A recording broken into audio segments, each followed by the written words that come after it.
करेंगे 100 प्रकार के अपने क्रियाक्रम करके जब कभी भोजन खाते हैं तो वो हो सकता है उस प्यारी आत्मा का समझ में आ जा, भाई भक्ति ये करनी चाहिए, ये श्राद्ध नहीं करने चाहिए इस तरह।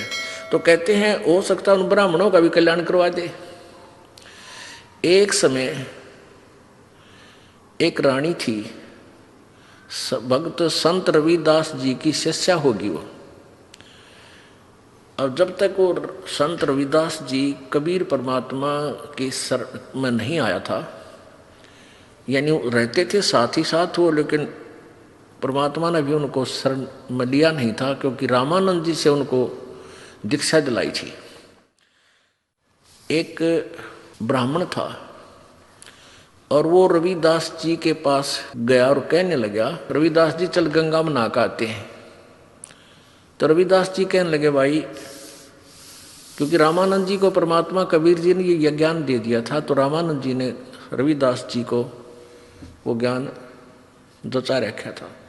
तो रविदास जी कहने लगे, भाई हमारी गंगा तो हमारा यहीं पर है, सिमरन है, और हम गंगा में नहीं जाते। काफी उसने कहा, नहीं मान्य रविदास जी। तो रविदास जी कहने लगे, भाई एक काम करिए। तो ब्राह्मण कहने लगा कि भगत जी कुछ गंगा में कोई पैसे डालने हो दान पुण्य करने खातिर दे दे, मैं डाल दूंगा। उसने न सोचा था ये 2-4 रुपये दे देगा, कुछ मंगा लिए, कह देगा डाला गंगा में। तो रविदास जी बोले, भाई एक काम करिए, ये ले जा मेरा 1 रुपया, और गंगा जी हाथ काट के जो रुपया ले वह न्यू हाथ में पकड़े तो दे आइए, ना वापस ले आइए। अब उसने सोचा कौन देखेगा, उड़ा मैं अपनी जेब में डालूंगा और कह दूंगा दे दिया, मैंने वो हाथ में पकड़ा था उसने।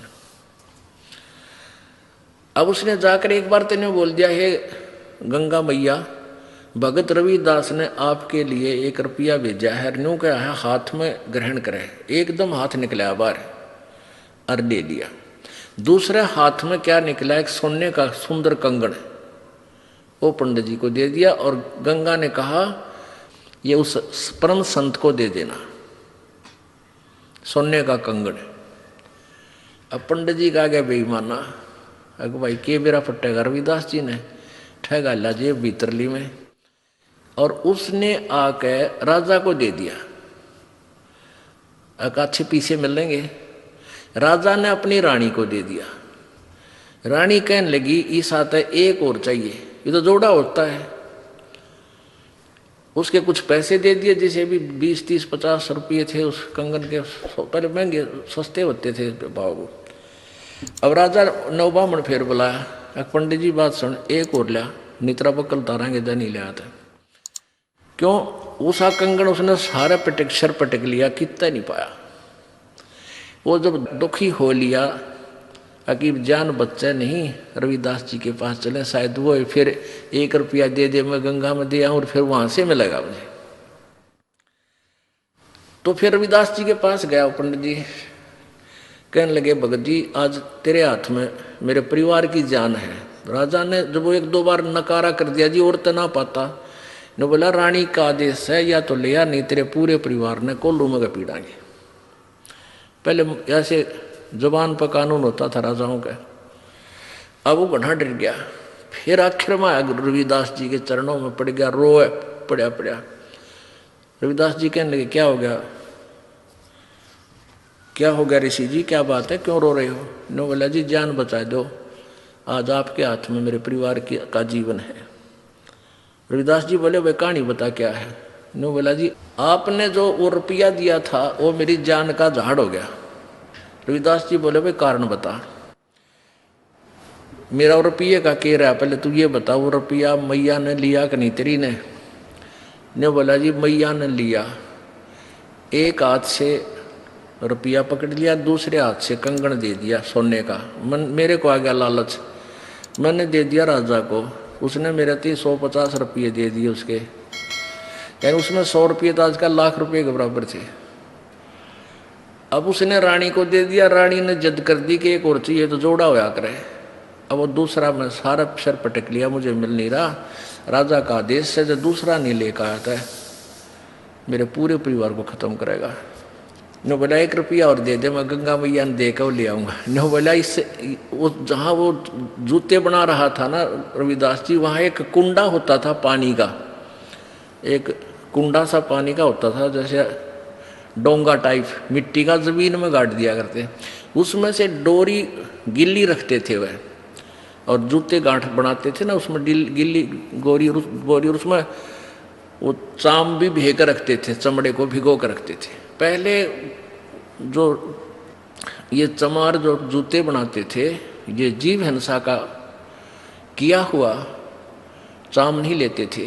कोई स्वाभाविक कोई पशु मर जाता था, उसी का चाम उतार के, यानी वो पाप के भागी नहीं होते थे, तो उसमें चाम भी भिगोया करता था, चमड़ा कुंड में।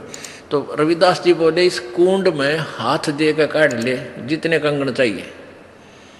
अब पंडित जी पहले तो दूर बैठा था, एक लत कपड़े से बोझ के, और मरता क्या नहीं करता, वो हाथ दे दिए उसमें, वो चाम के पानी में हाथ मारा तो उसके अंदर से 3-4 कंगन आए, एक जैसे, वो बिल्कुल डिटो कॉपी। अब रविदास जी बोला बाकी यहीं डाल दिया ना, और सामत आ जाएगी तेरी, एक ले जा अपना। अब उसने तो कलजा पाटन हो रहा था, वो तो लेकर चला गया। अब वो रानी ने पूछा भाई तू लाया कितने पल दनाटे था, सच्ची बता। उन्होंने सारी कहानी बता दी। तो वो रानी इतनी प्रभावित हुई ऋषि जी तय उससे, रविदास जी से, उन्होंने, रानी ने उसको गुरु बना लिया रविदास जी को। और एक दिन फिर धर्म भंडारा किया, एक भोज देना चाहा उसने, कोई लड़के की पार्टी पूर्टी करके, जन्मदिन वगैरह का। उसमें 700 तो ब्राह्मण आ रहे, ब्राह्मण पंडित जी, और उधर से गुरु जी को भी आमंत्रित करना जरूरी था कि गुरु के बिना कोई अनुष्ठान नहीं करना चाहिए। रविदास जी को बुला रखा। रविदास जी को रानी ने आदर सत्कार से अलग से एक सुंदर आसन बिछा कर उसको ऊपर विराजमान कर रखे। उधर से ब्राह्मणों को न्योता दे दिया। सामने ब्राह्मण 700 ब्राह्मण आके और पंक्ति बना के भोजन के लिए पोजीशन पकड़ गए, और उधर से भोजन परोस दिया। सामने भोजन परोस दिया। जब तक भोजन नहीं आता ना, इतना नीत रहा, केला होंगे, जलेबी आओगी, लड्डू आओगी, वो ध्यान नहीं रहता कौन कित बैठा है। जब पूरी थाली भर ली, जब देखा उन्हें इधर उधर करके, उन्हें देखा रहा यू चमार बैठा है यहाँ पर। सारे खड़े हो गए, न बोले रानी तने हमारी बेइज्जती कर दी है, हम भोजन नहीं करेंगे। अब ये चमार यहाँ बैठा रखा है, तने तो हमारा दीन भ्रष्ट कर दिया, हम ब्राह्मण हैं।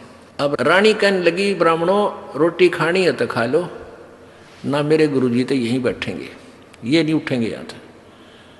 अब रविदास जी कहने लगे रानी बात सुन बेटी, आय अतिथि का अनादर नहीं करते, पाप लग गया करे। रविदास जी खड़े हो गए और कहने लगे विप्रो, मैं अपनी औकात भूल गया था, मेरा स्थान तो आपके जूतों में है, मैं वहाँ बैठता हूँ जाके, आप भोजन पाओ, रुष्ट ना हो, इस बच्ची को दोष लग जाएगा। अब रानी मना करती है और गुरुजी के रविदास जी कहने लगे बेटी गुरु का आदेश पालन होता है, आप मत बोलो। और वहाँ जाकर बैठ गए जहाँ उन्हें जूते निकाल रखे थे। रविदास जी वहाँ बैठ गए, अपना भोजन कर रहे हैं। अब वो पंडे लागे छक्कन पे रोटी फटाफट। अब प्रत्येक पंडित के साथ में एक रविदास भोजन खा रहा है। 700 पंडित और 700 रविदास जी रूप बन गए और उनके साथ में रोटी खावे। वो सामने वाला पंडित कहता है अरे तेरे साथ ये चमार रोटी खा रहा है। रविदास कहता तेरे साथ भी तो खा रहा है। वो कहता तेरे साथ भी तो खा रहा है। अब सारे कूद कूद पड़े। रविदास जी कहते हैं ए ब्राह्मणों, मेरी और इंसल्ट मत करो, मैं तो देखो यहाँ बैठा हूँ, मुझे बदनाम मत करो। वहाँ देखा सचमुच वहाँ भी बैठा और 700 रूप में उनके साथ खड़े। तब रविदास जी खड़े हुए ने बोले पेट भरो, तुमने ना तो भगवान का बेरा, तुम तो पेट भरने की का ठेका ले रहे हो। कहने लगे तुम इस जनेऊ से मोटे मोटे टांग रखे नो। तो परमात्मा रविदास जी बोले जनेवात मुक्ति ना हो भाई, भक्ति से मोक्ष होगा। और तुम जनेऊ चाहते हो